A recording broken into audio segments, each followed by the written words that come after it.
ভক্তবৃন্দ। হরে কৃষ্ণ কৃষ্ণ কৃষ্ণ হরে হরে, হরে রাম রাম রাম হরে হরে। শুরুতে আরেকবার সবার কাছে আমার অভিবাদন জানাই, কাছে দূরে উপস্থিত যারা আছেন, আর সাথে সাথে আয়োজনের এই মাইকের আওয়াজ যত দূর পর্যন্ত পৌঁছাচ্ছে, জাতি বর্ণ শ্রেণী কর্ম নির্বিশেষে সকল হিন্দু সংস্কার সম্পন্ন মানুষকে আমার আন্তরিক অভিনন্দন, শুভেচ্ছা। এই ভাগবত সভায়, ভাগবত সভা কি না, ভাগবত সভা যেখানে ভগবানের কথা আলোচনা করা হয়। সাধারণত আমরা একটা ছোট্ট ত্রুটি করে ফেলি যে গীতার আগে আমরা শ্রীমদ্ ভগবত গীতাকে শ্রীমদ্ ভাগবত গীতা বলে ফেলি। গীতা কিন্তু শ্রীমদ্ ভগবত গীতা, অর্থাৎ ভগবানের নিজের বলা কথা বা ভগবানের বলা গান। আর ভাগবত মানে ভগবানের বিষয়ে কথা বা ভগবানের বিষয়ে গান। এবার ভাগবত বলতে একদম যে আমরা পুরাণের মধ্যে শ্রেষ্ঠ পুরাণ, একটু আগে বলছিলেন একজন যে 18,000 শ্লোকের যে ভগবানের ভক্তির রসায়ন সিন্ধু, সেই ভাগবতকেই বুঝি।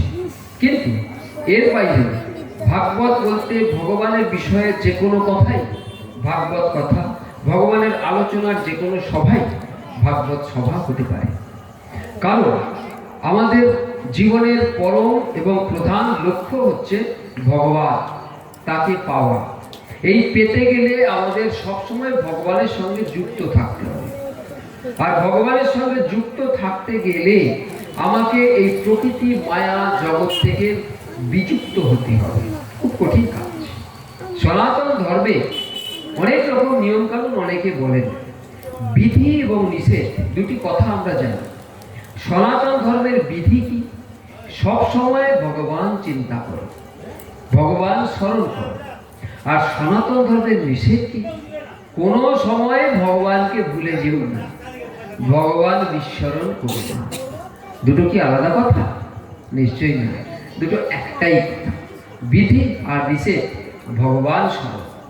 কখন আমরা সবসময় ভগবান স্মরণে থাকতে পারবো? যখন আমরা প্রকৃতির মায়া থেকে বিচ্যুত হতে পারবো। কোন শক্তি আমাদের এই প্রকৃতির মায়া থেকে বিচ্যুত করতে পারবে? কোন শক্তি পারবে?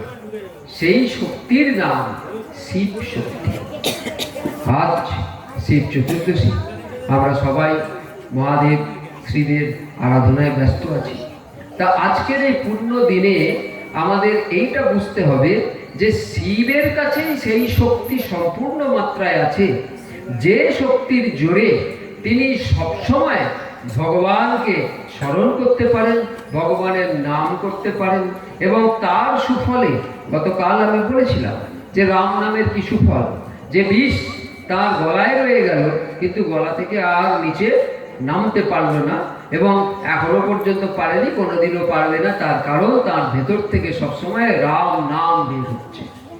এই হচ্ছে শিব শক্তি, যে শক্তি আমাদের মায়া থেকে ডিটাচ করে, সরিয়ে নিয়ে ভগবানে অ্যাটাচ করে বা যুক্ত করে।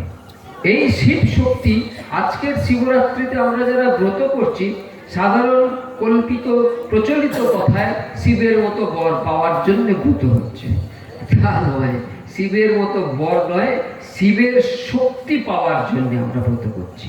তার এই শক্তির মধ্যে দিয়ে আমরা ভগবানের সঙ্গে যুক্ত হতে পারি। আর বর কেন ভালো দরকার?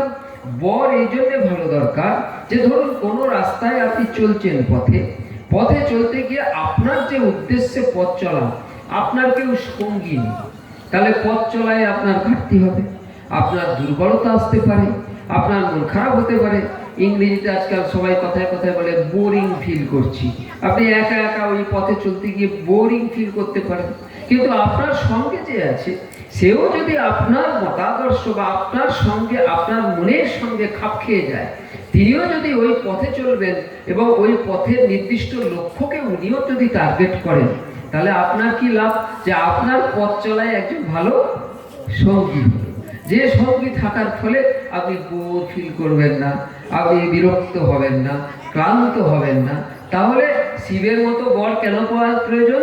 শিব শক্তি, আর সেই শিব শক্তিকে সঙ্গে নিয়ে ভগবানের পথ চলার উপযুক্ত সঙ্গী প্রয়োজন। সেই জন্যে অর্ধাঙ্গ মানে ধর্মের পথের দুজন সঙ্গী, তাদের দুজনে মিলে এক পথে চলবে এবং তাদের মধ্যে দিয়ে ভগবানের নির্দেশে যে পরবর্তী প্রজন্ম আসবে তাদেরকেও সেই পথে নিয়ে যাবে। কিভাবে?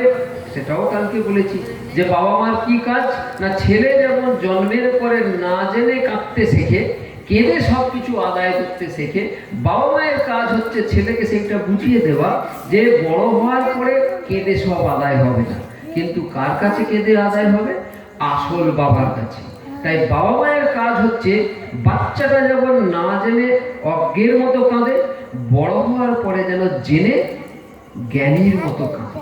এই জ্ঞানীর মতো বাচ্চা যদি কাঁদতে পারে তাহলে কেল্লা ফাতে।